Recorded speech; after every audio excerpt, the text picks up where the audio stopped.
Salut à toutes et à tous, je suis très heureux de vous retrouver pour un nouvel épisode du Let's Ride Podcast, le podcast consacré 100% à la pratique et à la communauté du trail running. Et c'est une date de diffusion un peu spéciale aujourd'hui, j'ai décidé de sortir un épisode en plein milieu de la semaine, donc le mercredi. Et c'est pour une raison très simple car cet épisode répond à l'actualité du trail running français et international et fait suite à l'annonce récente du groupe UTMB de son nouveau circuit, l'UTMB World Series.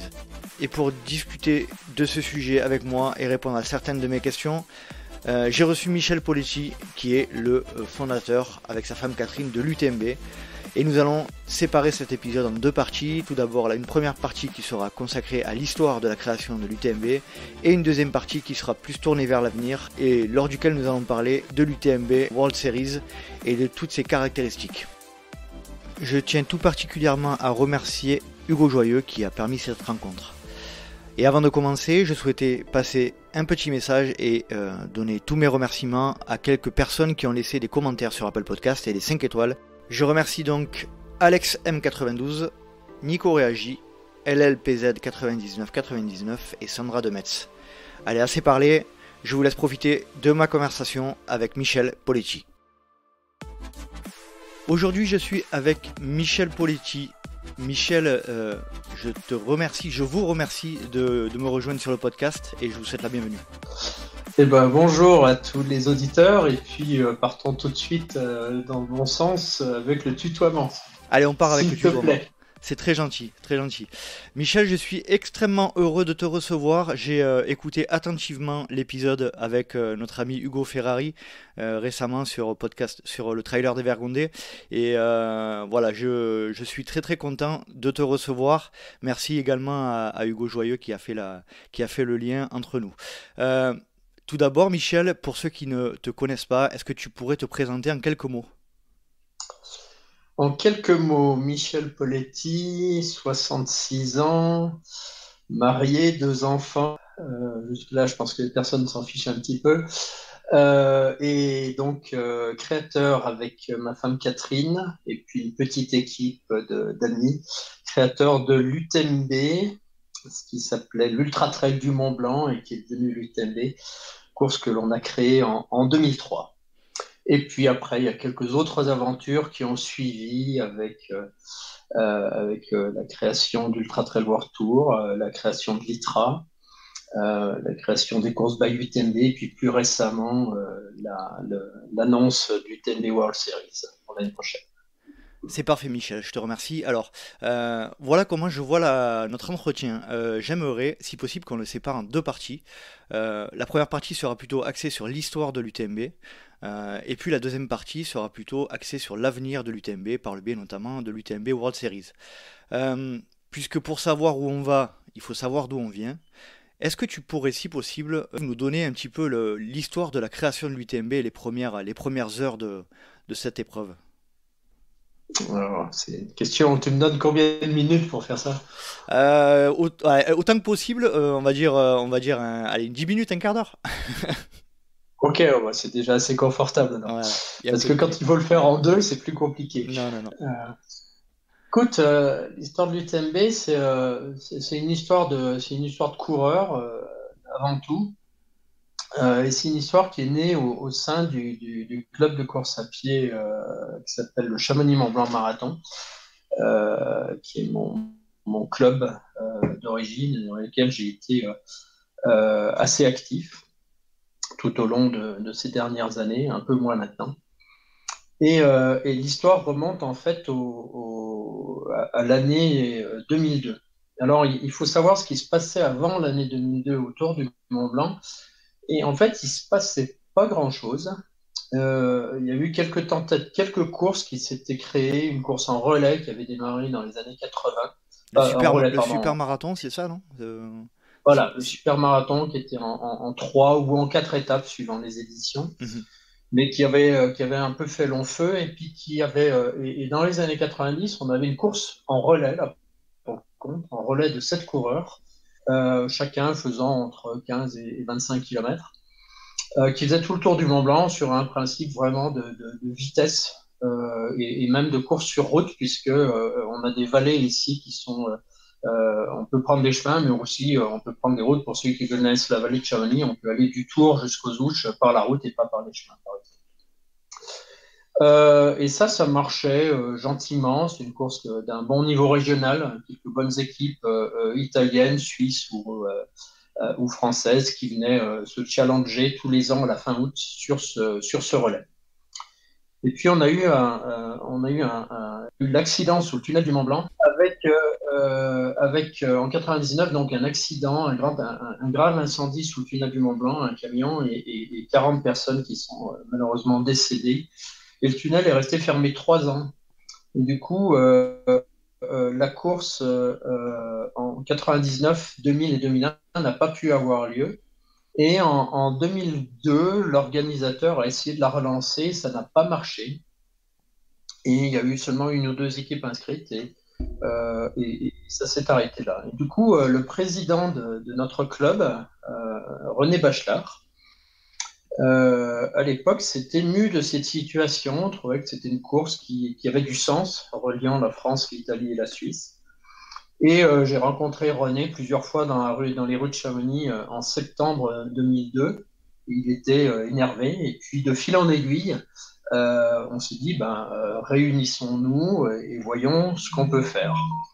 Et il faut resituer l'époque, c'est le début du trail en France.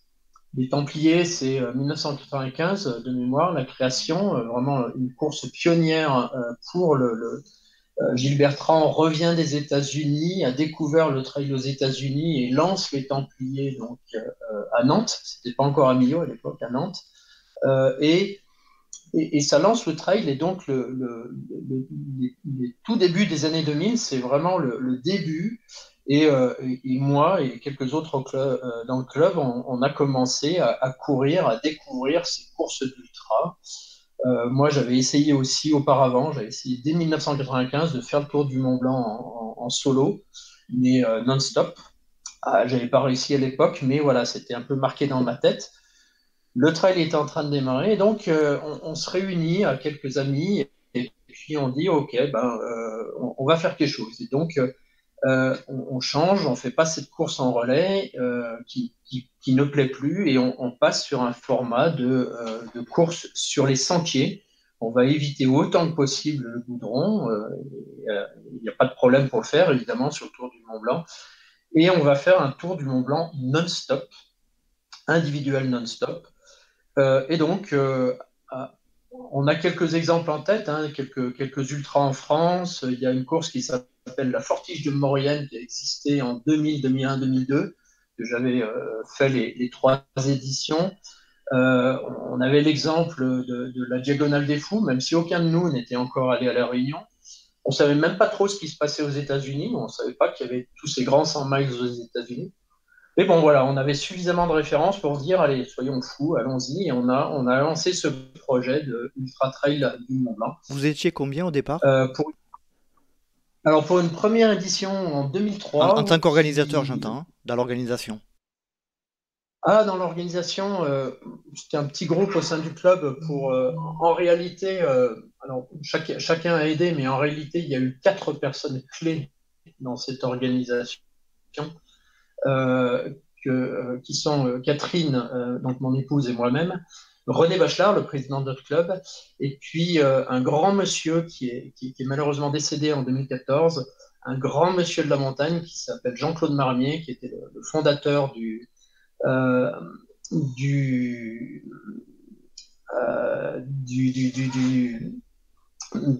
y est, j'ai oublié le nom, tu me troubles, mais des grandes expéditions militaire française en Himalaya. C'était un grand alpiniste et il était au club et il nous a énormément aidé, un vrai stratège, un vrai stratège. Donc 4 personnes, Catherine. 4 personnes pour lancer la première édition. Voilà, plus les gens qui nous entouraient, mais les premières années de l'UTMB sont vraiment marquées par ce leadership de ces 4 personnes. Et puis, cette première édition, on pensait, on se disait, voilà, on aimerait bien avoir 300 personnes au départ. Après, on se disait, si jamais il y en a 500, voilà, il ne faut peut-être pas que ça aille trop. Puis finalement, on a eu 700 personnes au départ. C'est la canicule en 2003 et la fin août, le jour de la course, c'est la fin de la canicule. Il fait un temps épouvantable. Et sur les 700 et quelques qui prennent le départ, il y en a 60. J'ai oublié le chiffre. C'est terrible, la mémoire. On est 67, je crois, Un peu moins à de 70, il me terminer à semble. Chamonix. Hmm. Voilà. Et donc, le mythe est créé. Et puis après, du coup, je vais accélérer un petit peu. 2004, évidemment, on relance l'édition. Entre-temps, on s'est organisé, on a créé des structures ad hoc. Le club de course à pied n'était pas. On sentait avec Catherine qu'il y avait un événement dont il fallait s'occuper particulièrement. Il fallait s'organiser pour ça. Moi, je suis skieur de fond, je connaissais un petit peu aussi les organisations de ski de fond. Je savais que c'était des organisations qui se structuraient, qui se staffaient. Et donc, on s'est tout de suite organisé fin 2003 pour s'organiser, pour accompagner un événement dont on pensait qu'il avait quand même du potentiel.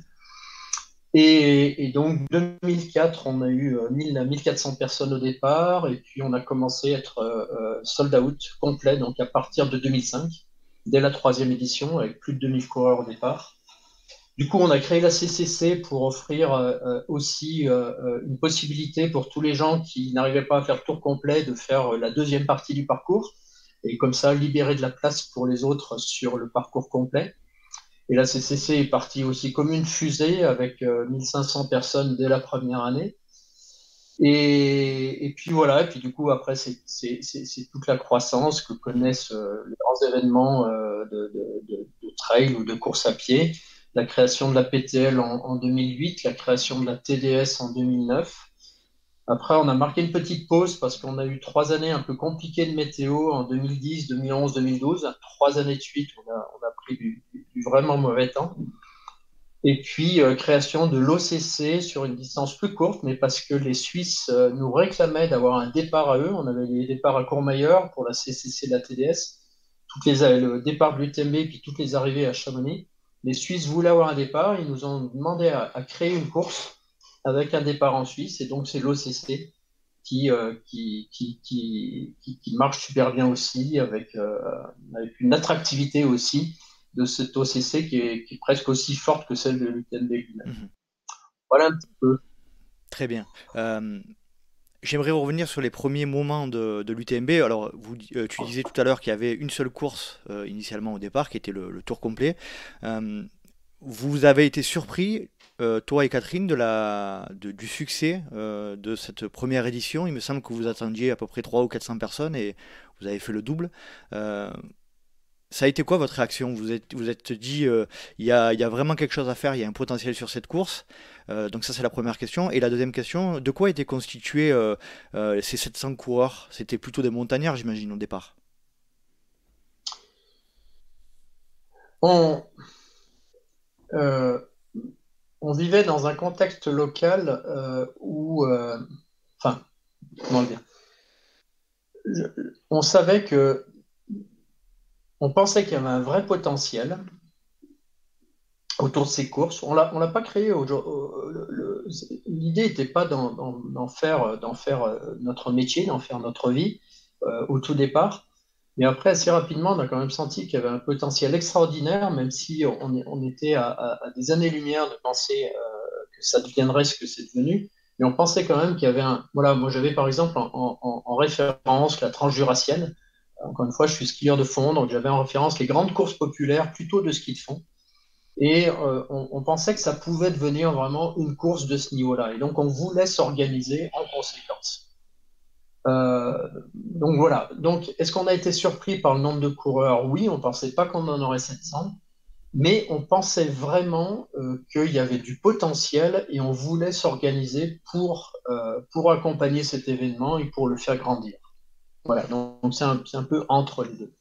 Euh, les coureurs 2003, ouais, c'est des coureurs plus rustiques que les coureurs actuels. Pourquoi? Parce que en 2003, effectivement, c'est pas forcément que des montagnards, mais c'est la notion de coureur débutant n'existe pas trop. Il y a ceux qui sont déjà dedans. Euh, et puis, il y a tous ceux qui regardent ça de l'extérieur. Donc, on est probablement en 2003 avec une population de cohorts peut-être un petit peu plus endurcie, un peu plus expérimentée que ce qu'on peut avoir maintenant, où on a l'attractivité mondiale du trail running qui attire énormément de gens de la route ou qui attire des gens d'autres sports, qui attire énormément les citadins. On a probablement une population parmi nos coureurs en 2003 citadine beaucoup plus faible que ce qu'on a maintenant. Le trail running, c'est vraiment l'invitation pour les gens qui habitent dans les villes à aller en pleine nature et respirer de l'oxygène pur. Et ça, en 2003, effectivement, ces citadins, on les avait pas. Donc effectivement, on avait une population probablement un petit peu plus expérimentée ou endurcie naturellement que ce qu'on a aujourd'hui. Comment dans les premières années vous avez mis en place une stratégie de communication et de marketing, entre guillemets, hein, de marketing pour faire en sorte qu'il y ait de plus en plus de coureurs qui s'inscrivent à cette course? C'était quoi les axes de communication? Je vais répondre par une boutade. On a un directeur marketing maintenant depuis un an, mais ça fait que un an qu'on a un directeur marketing. Euh, Ce qu'on a fait, il y a quelque chose qu'on a vraiment fait tout de suite, c'est de miser sur Internet. On vient moi, on travaillait avec Catherine avant l'UTMB, on travaillait dans une boîte d'informatique qui développe des logiciels pour les magasins de sport. Ma fille, mon beau-fils sont ingénieurs informatiques, donc on a cette culture informatique qui fait que dès 2002, dès qu'on lance la course, on crée un site internet, on fait de la communication sur les forums. Pour les anciens qui nous écoutent, c'est la grande période ultra fondue. Et moi, je me passionne, je deviens vraiment pote avec tous les fonds, avec Phil Billard et puis avec tous les autres fondateurs qui étaient voilà, c'était des forums à l'époque, il n'y avait pas les réseaux sociaux, mais voilà, c'est né comme ça par la passion. Mais c'est vraiment Internet qui est à la clé du succès aujourd'hui. Enfin, sur ces premières années-là, le développement se fait effectivement via Internet. Comme je l'ai entendu dire par Catherine sur un podcast, il me semble que Catherine avait un magasin sur Chamonix dans les premières années où vous avez lancé l'UTMB ensemble. Euh, et tu l'as dit un peu tout à l'heure, mais vous aviez pas imaginé que ça deviendrait votre activité principale, hein, l'UTMB. À partir de quel moment vous vous êtes dit, toi et Catherine, ça peut devenir une société, ça peut devenir notre activité principale? Est-ce qu'il y a un moment clé? Bah, ça se fait progressivement. La première année, en fait, dès le début janvier 2003, on a vu que les premières inscriptions arrivaient. Et donc, Catherine, à ce moment-là, avait le magasin, c'était notre première vie professionnelle dans les années 80. Puis après, on avait gardé le magasin, mais on avait aussi créé la société d'informatique. Et donc, au moment du TAMBI, il y a la société d'informatique, mais Catherine n'y était plus.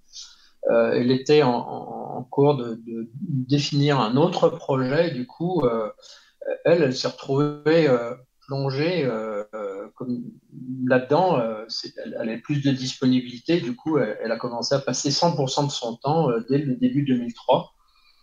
Je me souviens vraiment de moi, avant de partir au boulot le matin, je lui disais, mais ouais, ne fais que ça, ne fais que ça, parce que sinon, on va jamais y arriver. Donc voilà, c'est comme ça que s'est passé l'année 2003.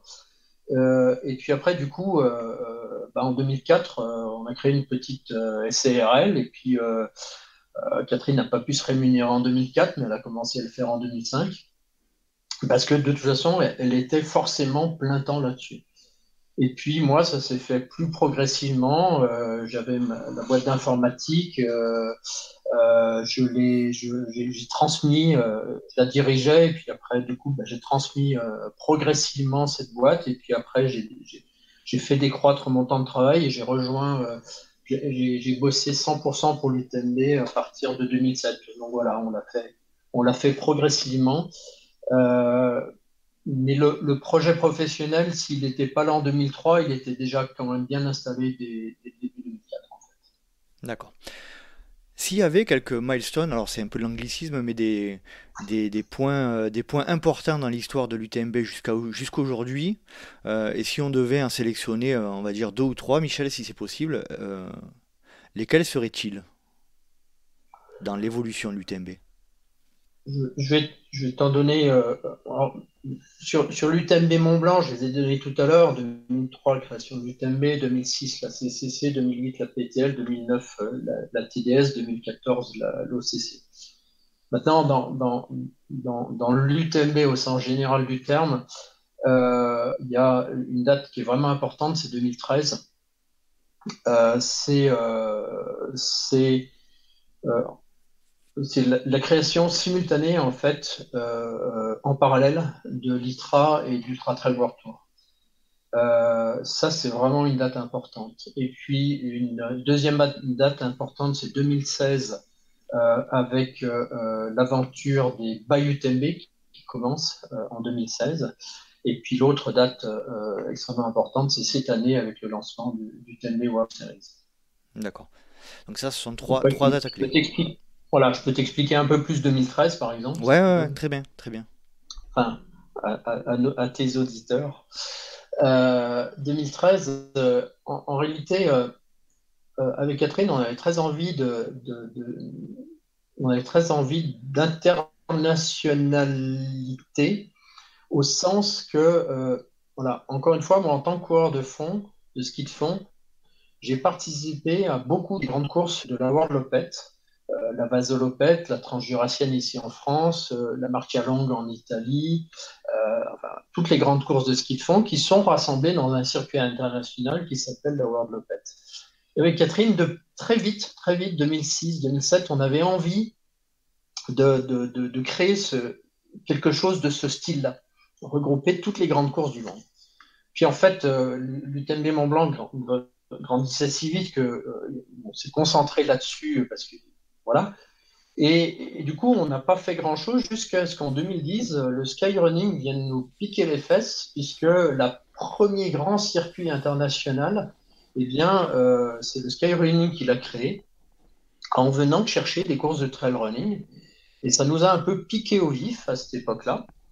C'était une idée qui était magistrale, mais par contre qui était confusante dans le sens où il se présentait en même temps comme une fédération. Et on s'est dit, ouais, enfin, moi, j'étais pas clair avec ça.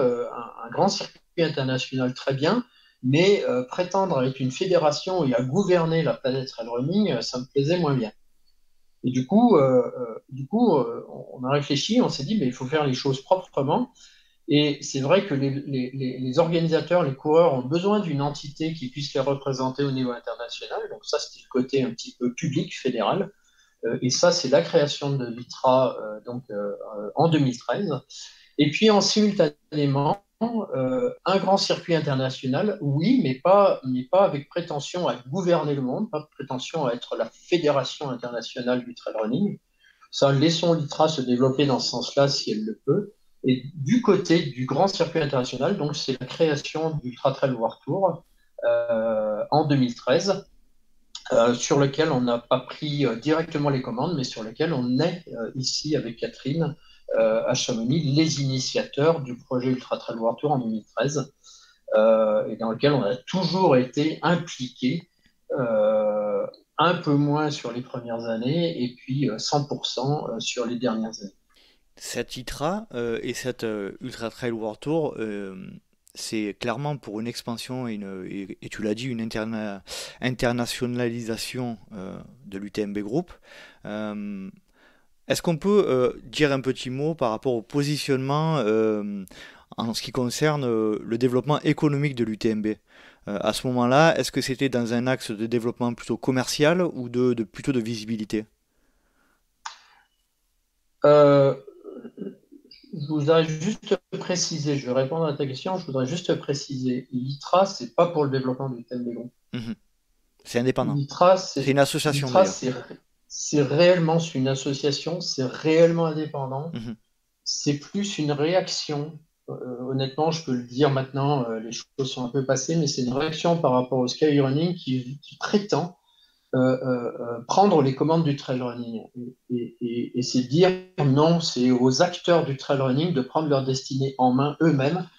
C'est pas aux voisins du skyrunning de venir commander la planète trail running. Ça, c'est l'ITRA. Ça n'a rien à voir avec l'UTMB. Mhm. Après, évidemment, c'est Michel qui est président de l'ITRA en même temps qu'il dirige l'UTMB, donc ça peut créer de la confusion dans la tête des gens. Mais l'intention et la réalité, c'est vraiment une association indépendante. Voilà. Je voulais juste préciser Bien ça sûr, pour bien que ce sûr. soit bien clair. Tout le monde, l'ITRA n'a jamais été un outil au service de l'UTMB. Mhm. Jamais. Jamais, jamais. Euh, Après, qu'est-ce qui nous je pense que ce qui nous caractérise avec Catherine, ça a toujours été la passion. Ce qu'on fait depuis 18 ans, c'est absolument extraordinaire. Euh, euh, voilà, on dit toujours que la plus belle partie de notre vie a commencé à 50 ans, quand on a créé l'UTMB Mont Blanc. Et ce qui nous a dicté, c'est cette passion et lancer une grande course ici dans le Mont Blanc qui est déjà à l'origine internationale puisqu'elle traverse les trois pays, la France, l'Italie et la Suisse. Elle attire de plus en plus de coureurs à l'international. Ben, du coup, effectivement, cet appel à l'international nous a toujours vraiment motivés. Euh, euh, et c'est ça qui fait qu'on se lance dans l'aventure UTWT, qu'on se lance ensuite dans l'aventure by UTMB. C'est, alors évidemment, derrière, on a une entreprise, on a des salariés, on a un compte de résultats. Il faut que l'entreprise, comme n'importe quelle entreprise dans le monde, elle doit payer ses charges, payer ses salaires. Elle doit faire un peu de bénéfices pour pouvoir réinvestir et se développer. Mais le vrai moteur, il est avant ça, quand même, effectivement, cette passion. Euh, Ultra Trail World Tour, ça nous a permis d'aller en Australie, en Nouvelle-Zélande, à Hong Kong, au Japon, aux États-Unis. Voilà, cette découverte du monde du trail running qui est le premier moteur de tout ce qu'on a fait depuis le début. D'accord.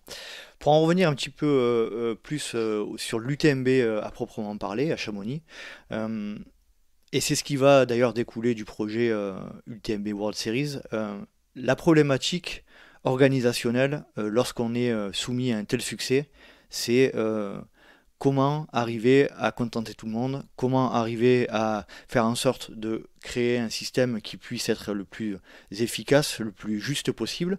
Et tu parlais notamment dans un autre podcast américain, me semble-t-il, euh, de la problématique notamment de Western State où on a 0,007% de chances d'être qualifié, il faut attendre à peu près 7-8 ans pour être tiré au sort. C'est un, c'est un fonctionnement que tu ne souhaitais pas avoir appliqué sur l'UTMB. Est-ce que tu peux nous parler de cet aspect-là, des points, de l'organisation des points, etc., de ce que vous avez mis en place et de ce qui a généré ce système point ITRA, point qualificatif, etc. Tout à fait, c'est une longue réflexion qui commence en 2008, quand on lance les inscriptions en 2008. Donc à l'époque, on n'a encore que la CCC, la CCC et l'UTMB. Les inscriptions sont complètes en 8 minutes. Et on les lance à 21 heures le soir, et à 21h08, tout est saturé, et 8 minutes, c'est simplement parce que notre serveur n'arrivait pas à débiter suffisamment vite. Sinon, à 21h01, tout le monde était inscrit. Donc, évidemment, dans une telle situation, ça génère énormément de frustration, de déception, plus tous les bugs informatiques liés autour d'une saturation d'un serveur Internet. Donc, il faut réagir, et donc on crée le principe du course qualificative à partir de 2009. De 2000 Ce combien, pardon, principe, Michel? 2009, 2009. à moins que ce soit 2007-2008. Ma mémoire me fait un peu Ah, c'est défaut dans dans ces ça. En tout années-là, quoi. cas, Hmm. c'est dans ces années-là que remonte le principe de dire, OK, ben, on va accueillir. L'idée n'est pas de mettre des prix d'inscription prohibitifs. L'idée est surtout pas de dire qu'il n'y a que les plus rapides qui peuvent s'inscrire. Donc, si tu élimines le prix d'inscription comme critère, si tu élimines la performance comme critère, il reste pas grand-chose, il reste l'expérience. Tu dis, bah, faites preuve d'une expérience préalable et vous pourrez vous inscrire. Donc, c'est la mise en place de ces courses qualificatives qui sont devenus, en l'espace d'un ou 2 ans, qui sont devenus des points de qualification et qui nous ont permis de gérer nos inscriptions plutôt bien pendant une dizaine d'années. Jusqu'à ce qu'on se retrouve aussi devant quasiment un mur. C'est là où je prends l'image de la Western State. C'est que malgré les points de qualification, on s'est retrouvé en 2019 avec 35 000 demandes d'inscription pour un peu moins de 10 000 places sur l'ensemble des courses, malgré les points de qualification. Et donc, cette impasse dans laquelle se trouve la Western State avec ses 7 000 demandes pour 400 dossards, on ne veut pas aller dans une impasse pareille. Donc, il faut réagir, il faut inventer autre chose. Et c'est pour ça qu'en 2019, on invente les Running Stones comme un moyen d'accélérer pour ceux qui le souhaitent, pour un moyen de mieux accéder à l'UTMB Mont Blanc pour ceux qui le souhaitent. Simplement, on s'est aperçu que ces Running Stones mélangés avec les points de qualification, ça faisait finalement quelque chose de très compliqué et qui devenait un peu imbuvable. Alors, Et Michel, donc, je te coupe, je me permets de te couper, ouais, mais tu peux rappeler ce tant que pis. sont les Rolling Stones à ce moment-là, en 2019, de manière un peu concise?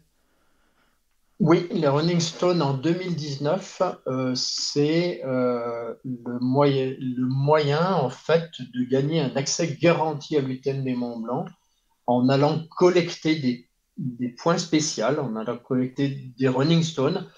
Je ne sais pas si juste Running Stone, c'est parce que notre logo, en fait, il a une forme de caillou aujourd'hui. C'est un ovale pas tout à fait régulier, qui est en fait la forme des cailloux qu'on trouve dans les lits des torrents dans les Alpes, des boules comme ça. Et c'est pour ça que ça nous a amusé d'appeler ça des Running Stones. Et donc, en fait, c'est une sorte de point, et si tu accumules suffisamment de points, tu as un accès garanti à l'UTMB Mont Blanc. Ça, c'est en 2019, Et ces il y a points étaient 2 ans. accessibles uniquement sur certaines courses? Et ces points étaient accessibles sur les courses de l'Ultra Trail World Tour, D'accord. avec plus ou moins de points sur les courses by UTMB qui avaient un statut spécial, ou sur les autres courses d'Ultra Trail World Tour. D'accord. Maintenant, tout ça, ça a fait quelque chose de compliqué. Il y avait toujours les points de qualification. On pouvait acquérir des Running Stones, mais il fallait qu'on ait une continueur des points de qualification. C'était un système un peu trop complexe. Et du coup, on s'est dit qu'il fallait aller un cran plus loin.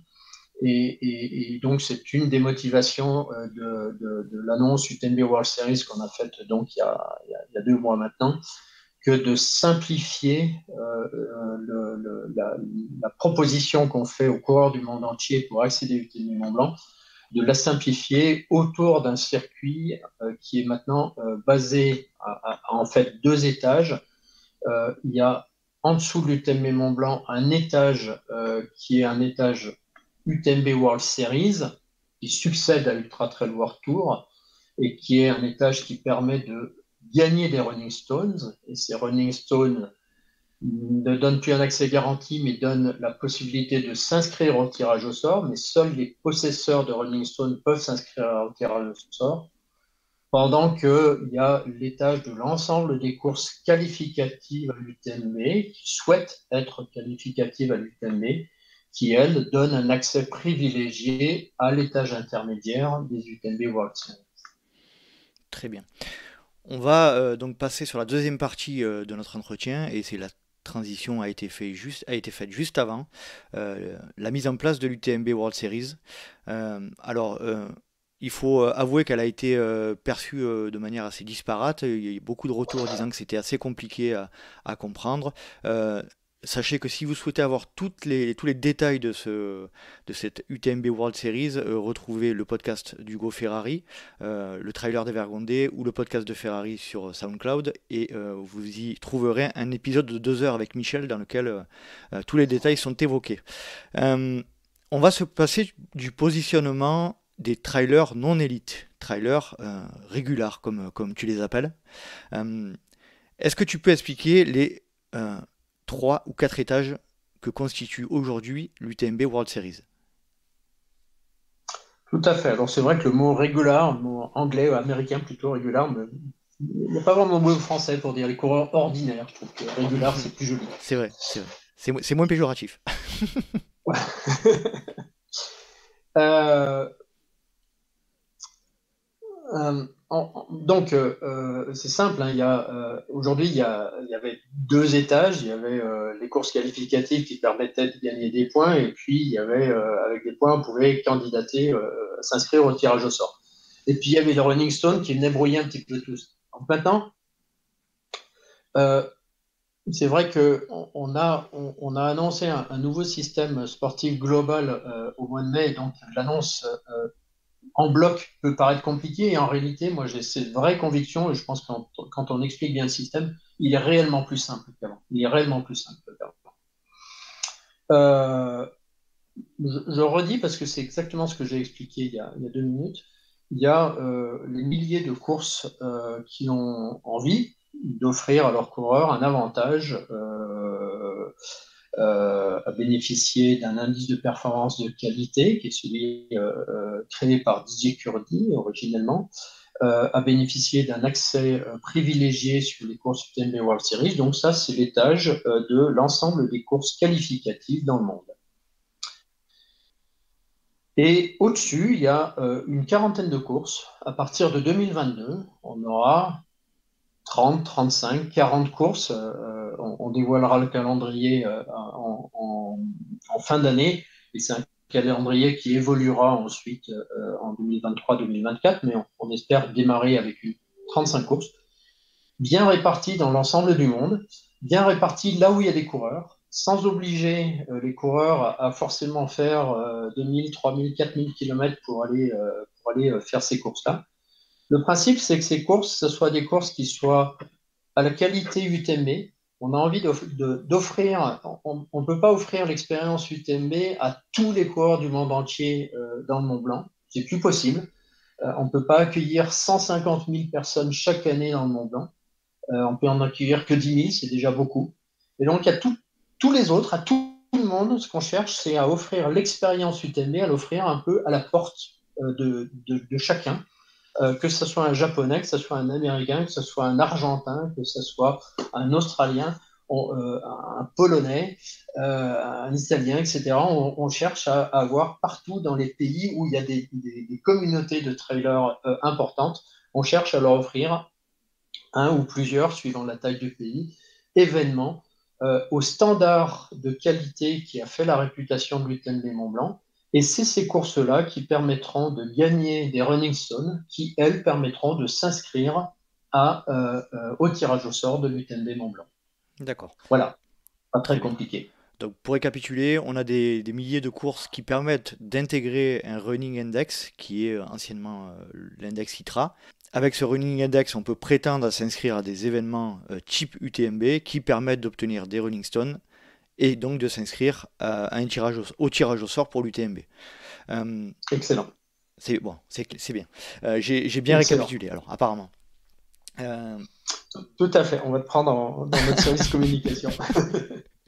quel est, j'imagine que plus j'obtiens de running stones, plus j'ai de possibilités d'être tiré au sort, ce qui est logique.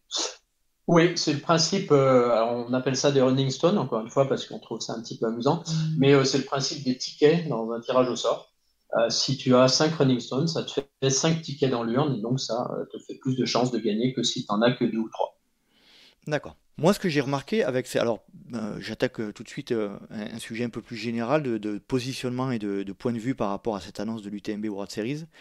Tu en as parlé beaucoup avec Hugo dans l'épisode. J'ai l'impression que cette décision, elle est pour moi un tournant de l'histoire de notre sport et de notre communauté et de notre pratique, parce qu'elle marque clairement une différenciation forte entre les trails qu'on dit professionnels et les trails d'organisation qu'on dit amateurs. Est-ce que tu peux nous parler de ton point de vue par rapport à cette différence entre une organisation professionnelle et une organisation plutôt amateur? Elle, oui, je pense que à ce titre-là, c'est pas une révolution. C'est le sport continue à se structurer. Les grands circuits internationaux On le voit, les grands acteurs du sport d'endurance s'intéressent au trail running aujourd'hui. Je pense que je reviens sur ta question après, hein, mais je pense que c'est important de noter aujourd'hui que le trail n'est plus un sport de niche. C'est un sport qui devient un sport qui est un sport réellement qui devient un sport réellement de masse, mais au bon sens. Et que forcément, les grands acteurs aujourd'hui du sport d'endurance sont effectivement viennent voir aujourd'hui. Donc c'est le cas d'Ironman qui a racheté des événements en Océanie dès 2017. C'est le cas de Spartan qui a donc lancé son propre circuit début 2020.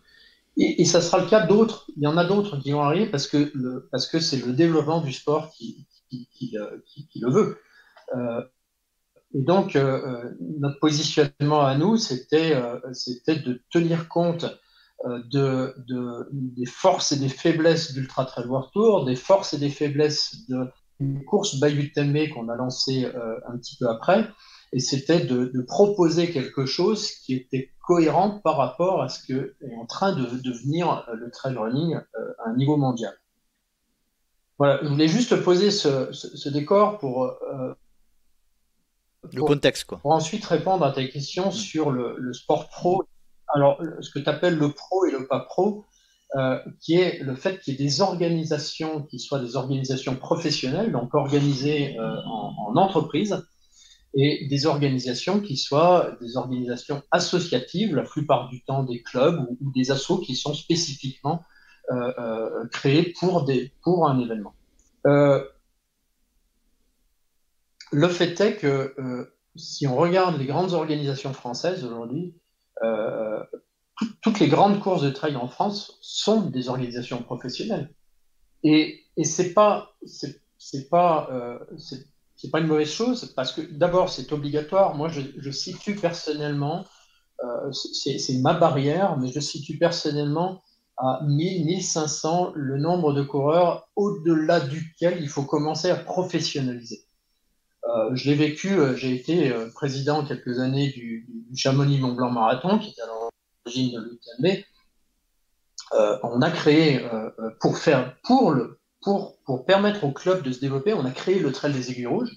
Ce Trail des Aiguilles Rouges, il permet de faire vivre le club, mais on voit qu'aujourd'hui, il accueille un bon millier de coureurs, mais avec 100% de travail bénévole, je vois les bénévoles, je l'ai été, et je vois ceux qui sont impliqués aujourd'hui dans l'organisation du Trail des Aiguilles Rouges, c'est très lourd comme organisation.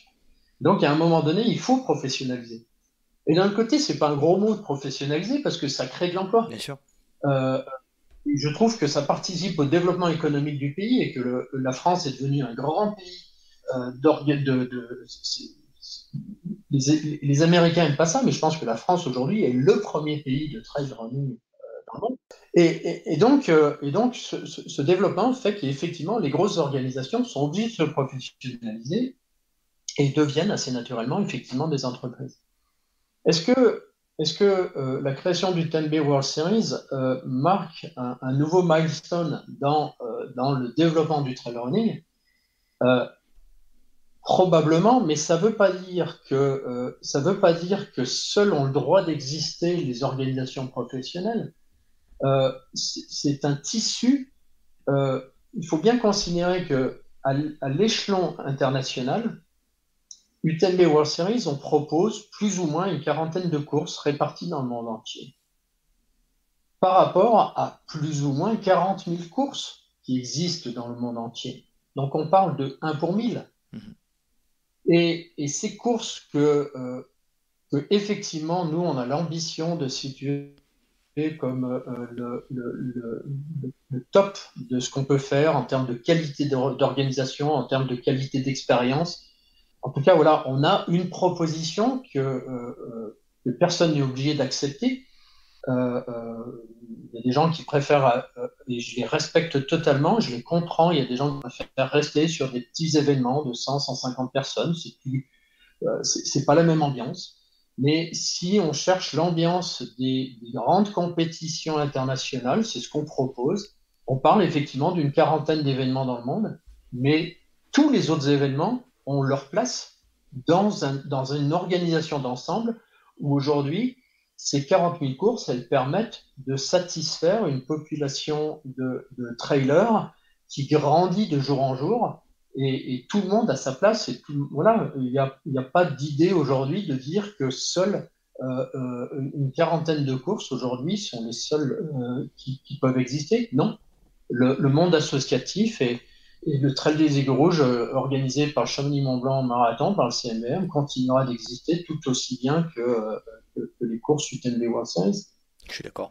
Je pense qu'il faudra entre guillemets, dans l'avenir très proche, vivre avec ces deux mondes-là du trail, mais pas forcément les mettre en opposition, de mon point de vue. On a la liberté de faire ce qu'on a envie, et justement, on a, de mon point de vue là encore, la chance d'avoir dans notre pays l'organisation phare de l'ultra trail et du trail. Donc il faut en avoir conscience. Est-ce qu'on peut parler de votre association avec l'Ironman? Ça, c'est aussi ça, c'est quelque chose qui pose beaucoup de questions. J'ai entendu dire, notamment dans les podcasts dans lesquels tu es passé aux États-Unis, que c'était aussi pour clairement une internationalisation aux États-Unis. Est-ce que tu peux nous parler de ce point-là? Oui, bien sûr. Euh, le fait est que, je reviens sur ce que je disais juste avant, les grands acteurs du sport endurance, du sport outdoor, les grands acteurs s'intéressent au marché du trail running. C'est un fait. C'est bien, c'est mal, j'en sais rien, c'est un fait, c'est comme ça. Le marché est devenu attractif pour ces grands acteurs. Donc, Ironman, ils sont arrivés dans le milieu du trail donc en 2017. Ils ont fait l'acquisition de l'Ultra Trail Australia, qui fait partie du Ultra Trail World Tour. Et donc, on a commencé à discuter avec eux dès l'automne. On avait l'habitude de faire une réunion Ultra Trail World Tour tous les ans à Chamonix, juste après l'UTMB. Et donc, les dirigeants d'Ironman sont arrivés dans cette réunion. On a commencé à discuter avec eux, voir, voilà. Donc, et ces discussions ont pris du temps, 2017, 2018, 2019, 2020, 2021. Vous voyez, on a pris largement du temps pour se connaître, voir ce que chacun voulait et juger de l'intérêt de travailler ensemble plutôt que d'être compétiteurs. Parce que le fait est que quand ces grands groupes viennent dans le sport, de toute façon, ils vont s'y installer. Donc nous, on avait envie de suivre notre chemin et on savait qu'eux allaient le faire aussi. Alors, pourquoi cette association? Pour tenir compte de cette expérience qu'on a acquise depuis 2013 avec la création d'Ultra Trail World Tour, on a créé Ultra Trail World Tour sur des règles extrêmement simples, simplement d'une association, d'un regroupement, on va dire, plutôt de regroupement de courses qui restent indépendantes les unes des autres. C'est une très belle histoire, Ultra Trail World Tour. Ça nous a fait faire de superbes rencontres, mais en termes de développement du circuit, c'est très pauvre parce que justement, tout le monde reste strictement indépendant les uns des autres. Donc, tu peux même pas mettre tes fichiers ensemble pour communiquer ensemble. La communication que fait Ultra Trail World Tour, on ne peut pas la faire sur la base des fichiers coureurs des courses. On n'a pas, au bout de 8 ans d'Ultra Trail World Tour, on n'a pas de règlement sportif commun. Donc, chaque fois que tu vas faire une course, tu te payes de lire tout le règlement pour voir les spécificités qu'il peut y avoir par rapport à une autre course qui pourtant fait partie du même circuit. Donc, on a bien vu les faiblesses d'Ultra Trail World Tour. Ça nous a engagé à développer une autre expérience qui est celle des Bayou Tembe, qui sont plus liées à des relations politiques, comme par exemple en Thaïlande ou comme par exemple à Oman. Avec des provinces ou avec des gouvernements qui ont envie de s'appuyer sur le trail running pour développer leur pays, développer en particulier leur tourisme. C'est une très belle expérience, mais elle nous a montré aussi une certaine fragilité du modèle vis-à-vis justement du contexte politique. Le sultan d'Oman, qui était très âgé et malheureusement décédé fin 2019, la course, on espère bien que la course pourra reprendre, mais évidemment, ça chamboule un peu tout le paysage et donc ça peut changer. Et donc, quand on tient compte de tout ça, on se dit que on avait, avec Catherine, avec toute notre équipe, on avait cette envie de participer, de mettre en place la suite d'Ultra Trail World Tour, qui soit un grand circuit international, vraiment bien structuré, plus, plus cohérent, avec des règles sportives communes, avec une organisation marketing. Et c'est pour ça que depuis un an, on a un directeur marketing, donc il y a une véritable réflexion marketing. Et faire tout ça, même si notre petite équipe ici à Chamonix grandit bien, faire tout ça à l'international, on s'était aperçu aussi que c'était super compliqué. Et du coup, dans ces discussions avec Ironman qui ont pris du temps, on avait en face de nous quelqu'un qui est implanté, enfin une société qui est implantée, qui partage les mêmes valeurs, c'est important de le dire, qui n'a pas envie, qui comprend les valeurs du trail running, qui comprend que les valeurs du trail running, ce ne sont pas les mêmes valeurs, pas les mêmes codes, je dirais. Je ne veux pas faire un jugement de valeur entre le triathlon et le trail running. Je ne dis pas que l'un est meilleur que l'autre, mais ce n'est pas les mêmes codes. Ce n'est pas la même façon de faire dans le trail running que dans le triathlon. Et ça, Ironman le comprend très bien, le respecte complètement. Et donc, c'est important de le dire, les UTMB World Series, ça ne va pas devenir des Ironman au sens du triathlon du terme, ça va devenir des petits frères et des petites sœurs de l'UTMB De Mont Blanc. l'UTMB. Et par contre, travailler avec eux, c'est accéder à une organisation qui a des bureaux dans 28 pays du monde. Et donc, c'est évidemment favoriser le fait d'avoir dans chaque pays où on veut avoir des événements, d'avoir des événements solides, mieux gérés, mieux contrôlés. Voilà la raison de cette association. Très bien. Donc on retient pas de comment dire d'arrivée de l'esprit entre guillemets hein, sans le galvauder l'esprit triathlon dans le milieu de l'UTMB, dans le milieu du trail. C'est juste une aide pour s'exporter dans les pays dans lesquels l'Ironman, le groupe Ironman est très structuré. Euh, J'aimerais parler un petit peu d'un point moi qui me c'est un des rares points sur lequel je suis pas forcément en accord, alors où je me pose quelques questions, c'est le point écologie. Euh, il est vrai que moi, si on regarde mon exemple, cette année je participe à l'OCC. J'ai réussi à obtenir des points à l'époque, des points ITRA sur des courses qui étaient assez proches de chez moi. Et ça, entre guillemets, ça ne m'obligeait pas à voyager outre mesure, ça me permettait de rester assez proche et de faire des courses plutôt locales. Avec la mise en place de ce nouveau système, on sera forcément obligé d'aller participer à des événements qui seront plus loin de notre domicile. Est-ce que tu peux évoquer ce point-là avec nous et nous dire ce que tu en penses par rapport à ce que je suis en train de te dire? Oui, pardon. C'est une question très importante.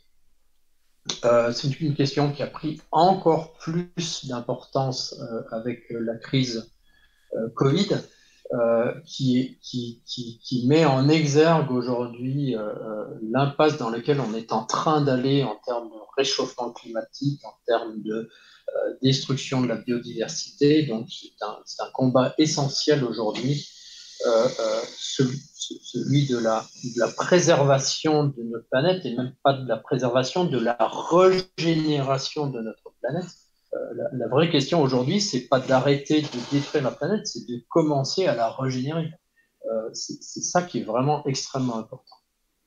Euh, et donc, ta question, on y a évidemment beaucoup réfléchi. Et c'est pour ça que le maillage des UTMB World Series est quelque chose qui est extrêmement important. En particulier, puisqu'on est en français aujourd'hui, j'ai parlé particulièrement de la France. Euh, il faut que tous les Français, les trailers français qui ont envie de participer à l'UTMB Mont-Blanc, il faut qu'ils puissent trouver une course qui leur permette de collecter ces fameuses running stones proches de chez eux. Alors, proche de chez eux, je ne dis pas qu'on va être capable de proposer une course à 10 km de chez toi, mais ce que l'on veut, c'est que si, par exemple, tu te fixes un grand objectif, un objectif ou deux dans l'année, que cet objectif soit atteignable à 2-3 heures de voiture, peut-être un petit peu plus pour ceux qui sont vraiment en plaine, parce qu'on va quand même leur demander de venir un peu du côté de la montagne, mais on veut qu'il y ait cette proximité. Donc on parle bien aujourd'hui de probablement, on dévoilera encore une fois le calendrier fin d'année, mais on parle bien de 4-5 courses au moins pour commencer, bien réparties sur le territoire français, pour que les gens du sud de la France trouvent quelque chose, les gens du nord de la France trouvent quelque chose de pas trop loin, parce que c'est vraiment quelque chose qui est important. Et ce que je dis là pour la France, c'est vrai à l'échelon international. Et c'est vraiment ce maillage. C'est pour ça que ce circuit UTMB World Series, on l'annonce assez ambitieux dès le départ avec 35-40 courses, parce qu'on a besoin de ce maillage qui fasse que chaque course soit relativement proche de chaque coureur. Très bien. Bon, c'est clair. Oui, oui, c'est clair. Bon, finalement, ça ne changera pas grand-chose par rapport à cet aspect-là et par rapport au déplacement si effectivement on a plusieurs courses sur tout le territoire. Euh, J'ai une question d'un Patreon qui me soutient, Gilles Richard, qui me pose la question, donc tu y as répondu tout à l'heure, mais bon, c'est pour préciser quand même. Est-ce qu'il sera toujours possible de participer au tirage au sort sans avoir les Rolling Stones, mais à condition d'avoir les points de qualification nécessaires? Donc il est clair que à partir de 2023, il y aura absolument plus aucune possibilité de participer à l'UTMB sur Chamonix sans les Rolling Stones. Donc voilà, est-ce que tu peux reconfirmer ça pour que ce soit bien clair? Bah, tu viens de le dire parfaitement. Effectivement, on change de modèle. On change de modèle pour les raisons que j'ai expliquées tout à l'heure, faire en sorte de ne pas aller dans un mur et d'être capable toujours de servir ceux qui veulent s'en donner les moyens. Mais donc oui, les inscriptions à l'UTMB Mont Blanc 2022 seront la dernière de l'ancienne méthode. Donc en 2022, les gens peuvent s'inscrire au tirage au sort avec des points de qualification, mais c'est la dernière année. Et le nouveau système qui permet de collecter des running stones, donc qui se met en place à partir de 2022, sera effectif pour les inscriptions à l'UTMB Mont Blanc 2023, qui seront pour la première année de ce nouveau système, donc réservé aux détenteurs de running stones. Très bien. Dernière petite question, puisqu'on avait, vous m'avez accordé 1 heure de délai. En ce qui concerne les promesses qui avaient été faites à tous les coureurs sur les précédentes inscriptions avec les reports d'inscription, etc., est-ce que tu peux reconfirmer ici que toutes les promesses qui ont été annoncées vont être tenues? Absolument, absolument. Ça fait partie des valeurs de respect. Quand on promet quelque chose, on le tient. C'est difficile ici parce que du coup, entre les règles mises en place en 2019, plus la crise Covid, des cas particuliers, il y en a plusieurs. Mais oui, toutes les promesses faites seront tenues. Et après, j'invite chaque coureur à se connecter sur son espace coureur pour connaître sa situation particulière. Mais sur le principe, absolument toutes les promesses faites sont tenues. C'est pas Ah, possible de faire, je peux ça, pas imaginer ça autrement. ça va être un vrai casse-tête, j'imagine, Michel. Ça doit être un vrai casse-tête dans les prochains mois et quelques années qui arrivent là pour arriver à imbriquer Non, le ça, nouveau système et l'ancien système. Encore heureux qu'il y a plein voilà. d'ingénieurs en informatique là dans vos équipes. Oui, le vrai casquette, le vrai casse-tête, il était presque plus cette année entre les refusés au tirage au sort des années précédentes et puis l'annulation de l'UTMB Mont Blanc, etc. Après, maintenant, qu'est-ce qui reste? Je l'ai plus par cœur, là, il faut interroger ma fille qui le sait mieux que moi maintenant. Mais il reste quelques refusés au tirage au sort. Il doit rester des priorités d'inscription dues à un tirage au sort et il reste des priorités d'inscription dues à l'annulation en 2020 pour des gens qui avaient la possibilité d'une garantie d'inscription, soit cette année, soit l'année prochaine, soit en 2023. Voilà. Mais effectivement, dans l'ensemble, ça fait un petit nombre de cas particuliers, et c'est pour ça que j'invite vraiment chacun à aller voir sur son espace forum. Très bien. Est-ce qu'on peut éventuellement solliciter l'UTMB quelque part si on a des questions sur les cas particuliers? Alors, on se fait un point d'honneur, on a une boîte info qui accueille toutes les demandes à formuler par email, et on se fait un point d'honneur à répondre à chaque email. C'est quelque chose qu'on a initié avec Catherine en 2003 et qu'on a toujours, tous les emails qui nous sont envoyés reçoivent une réponse. Tu peux donner l'adresse? Hugo? C'est info@utmb.world. W-O-R-L-D. Très bien, je mettrai cette adresse mail dans le descriptif de l'épisode. Michel, est-ce que tu veux évoquer un dernier point avant qu'on se sépare?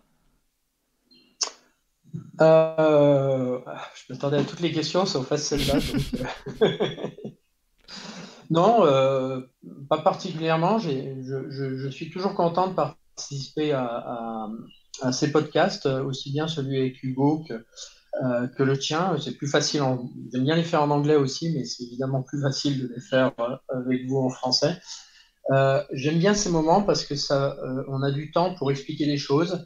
On est dans des moments plus calmes, voilà, et puis plus sereins, sur lesquels on peut expliquer tranquillement les choses. Et voilà, donc j'aime bien ça. Et je te remercie de m'avoir invité à participer à cette émission.